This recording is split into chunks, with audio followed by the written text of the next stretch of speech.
جب پوچھا گیا حضور یہ قربانیاں کیا ہیں، فرمایا تمہارے باپ ابراہیم کی سنت ہے، اور فرمایا کہ ان کو خوش دلی سے اللہ کی راہ میں قربان کرو، قیامت کے دن یہ اپنے بالوں کے ساتھ، اپنے سینگوں کے ساتھ اور اپنے کھروں کے ساتھ آئیں گے۔ اور یہ بھی ارشاد فرمایا کہ کل پل صراط پر یہ سواریاں بن کے تمہیں پل صراط سے پار لگائیں گے۔ اور جب قربانی کے لیے کوئی شخص جانور خوش دلی کے ساتھ رضائے الہی کے حصول کے لیے ذبح کرتا ہے تو اس جانور کا خون زمین پر گرنے سے قبل یہ عمل قبول کر لیا جاتا ہے۔ اور یہ بات بھی ذہن میں رکھیے گا کہ ایام نہر یہ 3 دن جو خون بہانے کے ہیں، 10، 11 اور 12 تاریخ، ان ایام میں آپ جو بھی عمل کریں، نماز پڑھیں اور دیگر صالح اعمال کریں، بہت قابل قبول ہیں اور اللہ ان کو قدر کی نگاہ سے دیکھتا ہے۔ لیکن ان ایام میں جو سب سے زیادہ اللہ کو محبوب عمل ہے وہ راہ خدا میں خون بہانا ہے، قربانی پیش کرنا ہے۔ تو قربانی کا کوئی اور متبادل نہیں ہو سکتا۔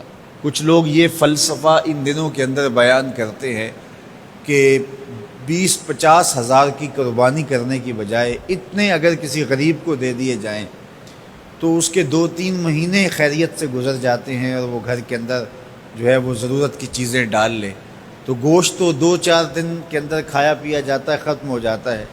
لیکن اگر اتنے پیسے کسی غریب کے گھر دے دیے جائے تو یہ اچھی بات ہے۔ تو اسلام کب اس عمل سے روکتا ہے؟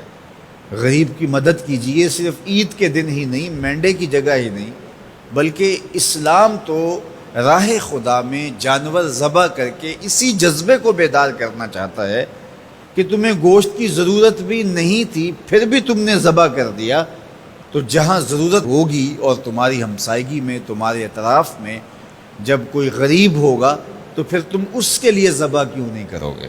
اس کے لیے تم قربانی کیوں نہیں کرو گے؟ اِثار کیوں نہیں کرو گے؟ یہاں تو پھر بھی ہم گوشت خود کھا لیتے ہیں یا غرباء میں بانٹ دیتے ہیں، لیکن منا کی وادی میں جہاں لاکھوں قربانیاں پیش کی جاتی ہیں وہاں تو جانور کاٹ کے اس کو ذبح کر کے بس چھوڑ دیا، اس کے گوشت سے غرض ہی نہیں ہوتی۔ زیادہ تر حجاج ایسے ہوتے ہیں جن کو یہ بتا دیا جاتا ہے کہ تمہاری قربانی کر دی گئی ہے، اور وہ فون کال کے انتظار میں یا حکومت وقت کی جانب سے دیے گئے وقت کے بعد حلق کروا دیتے ہیں۔ تو انہوں نے نہ اپنا جانور دیکھا ہوتا ہے، نہ اس کو ذبح ہوتے دیکھتے ہیں، تو صرف انہیں ٹائم بتلا دیا جاتا ہے یا ان کو کال کر دی جاتی ہے تو یہ ان کے لیے کافی ہوتا ہے۔ تو وہاں تو گوشت کھانا بھی مقصود نہیں، تو صرف اللہ کی رضا کے لیے جانور ذبح کرنا۔ تو جب رضائے الہی کے لیے جانور ذبح کرنے کا جذبہ پیدا کر کے تمہیں راہ خدا میں خرچ کرنے کی ترغیب دی جاتی ہے تو پھر تم پورا سال خرچ کرو گے، تمہارے لیے کوئی مشکل اور کوئی مشقت نہیں ہوگی۔ لیکن اگر تم جو ہے وہ اس جذبہ خیر سے نور حاصل نہیں کرو گے تو پھر تمہیں یہ دولت نصیب نہیں ہوگی۔ تو سب سے افضل عمل ان 3 ایام کے اندر جو بتایا گیا وہ یہی ہے کہ راہ خدا کے اندر خون بہانا ہے۔ اللہ کے محبوب علیہ الصلوۃ والسلام کی خدمت میں جو ہے وہ مینڈے لائے گئے جو چتکبرے تھے، اور حضور علیہ الصلوۃ والسلام نے اپنے مبارک ہاتھ سے ان کو ذبح کیا۔ تو عید قرباں یہ ایثار کی عید ہے، یہ قربانی کی عید ہے، اور اسلام ہمیں قربانی سکھاتا ہے۔ اسلام لمحہ لمحہ قربانی ہے، ایک ایک ساعت اسلام قربانی کا نام ہے۔